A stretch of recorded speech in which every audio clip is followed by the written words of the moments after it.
S'intitule La cybersécurité au Texas, croissance et opportunités pour l'industrie.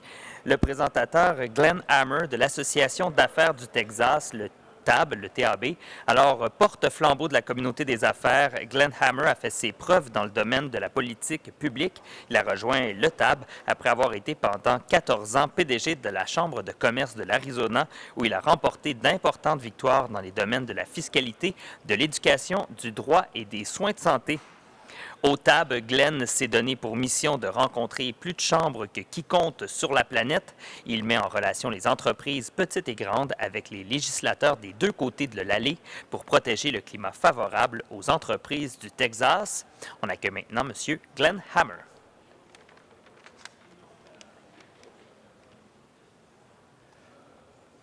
Merci beaucoup. I grew up in New York. And I took a lot of French, but that's about the only two words that I remember now that I live in Texas. And I want to thank the FIC International Forum and our friends at Avisa Partners for the opportunity to be here today and to talk about what Texas has to offer in terms of cyber and cybersecurity. And it's really incredible to be here in Montreal because when you think of Texas, we're obviously closer to the other country in North America, Mexico. So it's intentional. You know, I usually, when I'm going to another country in North America, it's usually traveling to Mexico City. It's not just that I have a bad sense of direction that I wound up in Montreal. It's an intentional desire for Texas to do more with our second top export market, and that's Canada. Just real quick, what I want to accomplish in my talk today is to talk a little bit about the state of Texas and some of the things going on in cybersecurity in Texas, as well as to give you a sense of what the Texas Association of Business is. We're basically a chamber of commerce, and we cover the whole state of Texas. We have about 1,500 members, and we have over 200 local chambers that are members of our association.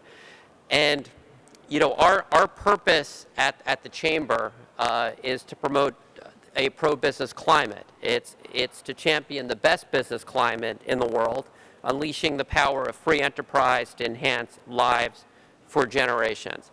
And if I could just leave you with a few things as I begin my brief remarks, it's that Texas is the most dynamic economy on the planet, on the whole big planet. We are the only state in the country that has added 2 congressional seats. You probably have read a lot about all the people and companies moving to Texas, including the gentleman who just bought Twitter, Elon Musk. He lives in the same city that I do in Austin, although I presume his house is a little bit bigger than mine. We have more Fortune 500 companies in the state of Texas than any other state. And our population now is 30 million. California is 40 million, ours is growing, California is shrinking, and our GDP is $2 trillion. That's about the same as Canada's. And I would project that by the middle of the century, the state of Texas will have more people and will have a larger GDP than the state of California. Those are the trends. You know, again, we would be the 9th largest country in the world if we measure GDP. In terms of export states, when I first arrived in Texas, my Uber driver said that Texas exports more than North Carolina, California, and New York combined. And thank God he was correct, because I used that as a statistic when I interviewed for the position at the Texas State Chamber. But that just gives you the scope. Again, more than New York, California, and North Carolina combined. That's the export power of the state of Texas. And one thing that I also want to point out is that many people think of us as the energy capital of the country. We are that. We lead the country in oil. We lead the country in natural gas. But we also have more wind deployed in Texas ×2 than any other state. And within the next year or two, we will have more solar deployed than any other state. So right now in the state of Texas, we have more renewables than any other state in the country. And that's important because we know that for a lot of companies, when they're looking to locate, they want to make sure that they have a supply of clean energy. And certainly that is the case in Texas.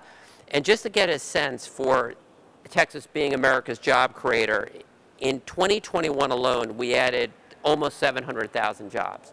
Our workforce in Texas is about 14 million. And we have a young workforce. So the gentleman before me was talking about all the great careers that are out there, and he's right. Texas has 10% of the nation's K through 12 students. We have 3 million students in middle and high school. And these are going to be great workers. In terms of putting the whole region together, Texas, Mexico, Canada, so trade with Canada and Mexico and China, all with the United States, it's all around 700 billion, and it varies on the year who's 1, 2, or 3. But something that's important to point out is 2/3 of the trade through Mexico goes through the state of Texas. That's $450 billion. So a lot of the goods that reach Canada go through Texas. What's also important to point out, and when we're talking about cybersecurity, when you think about a lot of what's powering these systems, it's semiconductors.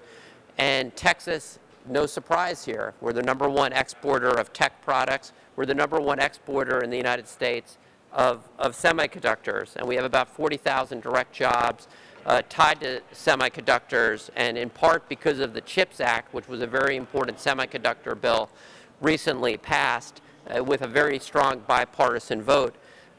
We've done back-of-the-math envelope, and we believe in Texas over the next couple of decades we'll have over $400 billion, maybe $450 billion of investment in semiconductors alone. And we're one of only 6 states with a headquartered Fortune 500 semiconductor company. But now I'm going to shift right into cybersecurity. A big part of what is happening in Texas, why Texas is such a strong leader in the country on cybersecurity, and I believe one of the strongest concentrations of cyber companies and employment in the country, maybe a little bit behind an area in Virginia, is because of the strong connection with the military. Texas, depending on the year, is either 1 or 2 in terms of veterans, but the cybersecurity industry right now in the state of Texas, a $1 trillion economy, provides at least $36 billion worth of economic activity. And in fact, in 2022, just this year, Business Facilities magazine ranked Texas as the top state in the U.S. for the semiconductor industry and the second best state for cybersecurity growth potential. We have very strong support for the cybersecurity and semiconductor industry in the state of Texas. Senator John Cornyn is the #2 Republican in the Senate and is well-versed and well-regarded in all things national security. Congressman Mike McCall and his former colleague Will Hurd and John Ratcliffe drafted the lion's share of early legislation leading with cybersecurity issues and highlighting the importance of the issue. And Congressman McCall remains a key leader and will play a most likely an even more important role after the elections in this area. And the Texas legislature, one of the things that we've learned is that we appreciate Quebec is a good partner and is certainly a very strong supporter when it comes to cybersecurity efforts. We have a very strong support on the state level for cyber. In fact, last year, Texas's state government authorized about $750 million to invest in core infrastructure security. And the state has centered, this is just some inside information as you're looking to do business in the state of Texas in this area. The state has centered decision-making in matters on cybersecurity to be done by the state's Department of Information Resource, or DIR. TAB, we have a great relationship with the executive director of DIR, and in fact hosted its head, I believe, last week. And DIR brings together government, private, and academic stakeholders to design and implement strategies that better serve our state. And that's another point to mention, is that Texas has more Tier 1 universities than any other state. So we have a trained workforce that could work in your companies as you're looking to relocate or expand. And I'll just give another statistic. CompTIA's 2022 State of the Tech Workforce, we have the second highest technology workforce diversity index score in the U.S. behind the District of Columbia. And that's important. We have a very diverse, talented, bilingual workforce. Now, I'll admit, most are not speaking French, as may be the case here, but many speak Spanish. And the fact that Texas has such a strong relationship with Mexico is, we believe, another very important advantage as you're looking to locate. Again, you heard from the gentleman before me, it's not just a Canada thing, a United States thing, it's a world thing in terms of the battle for talent. It's great to be in a state that's growing like crazy and that's educating its workforce with great community colleges, high school programs, and universities, because we know that the workforce is going to be in Texas. Texas also is very economically competitive when it comes to attracting companies. As I mentioned, we have more Fortune 500 companies than any other state, but we also are, I believe, the #1 state when it comes to entrepreneurial activity for small businesses. The small businesses are still the backbone of the state of Texas. In fact, of the registered, maybe half the employees work for small businesses, but 99% or so of businesses that are registered with the state are small businesses. Here are a few of the different things that exist for those that are looking to do business in cyber in Texas. We have R&D expenses that are exempted from state sales taxes. And then we have all sorts of different incentives for larger scale deployments of talent. We have a whole host of economic development incentives, and also through the Governor's Office of Economic Development, we have something called the Texas Enterprise Fund, which is typically has $200 million or so in it that could be used to help close deals with companies that are looking at the state of Texas. I mentioned San Antonio as being a major hub. Austin also is a major hub for cyber activity. In 2018, the Army selected Austin as the headquarters of the Army Futures Command, a 4-star command whose mission is to lead continuous transformation of Army modernization. The reason why that's important is that a big part of cyber has to do with national security and defense. And here we have in San Antonio and Austin 2 areas where there's quite a bit going on in terms of the United States military and cybersecurity. So when you come to Texas, you don't just have very strong state and regional support. You also have very strong military support from the federal side. And just to dive in a little bit deeper, San Antonio, we call it Military City, USA, and the Port of San Antonio makes the Alamo City, which is also a great thing. If you're in Texas, you have to see the Alamo. It's right in the middle of the city. It makes our city in San Antonio one of the world's largest and fastest growing concentrations of cybersecurity experts. And nearly 2,000 of these industry professionals are based in Port San Antonio's large campus. And also I mentioned on the university side, the University of Texas at San Antonio is host of the National Security Collaboration Center.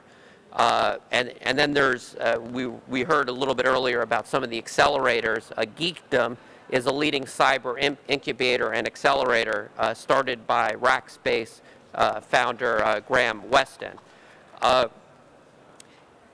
One of the things, I'm going to conclude with a couple of points here, is that it's very important for us to bring this type of expertise and talent in a conference in the state of Texas. We do, as I mentioned, a lot of work with Mexico. I can say as someone that goes to Mexico quite often, there is a very strong desire for on the part of Mexico to greater collaborate with the United States and Texas when it comes to all things trade and all things cyber.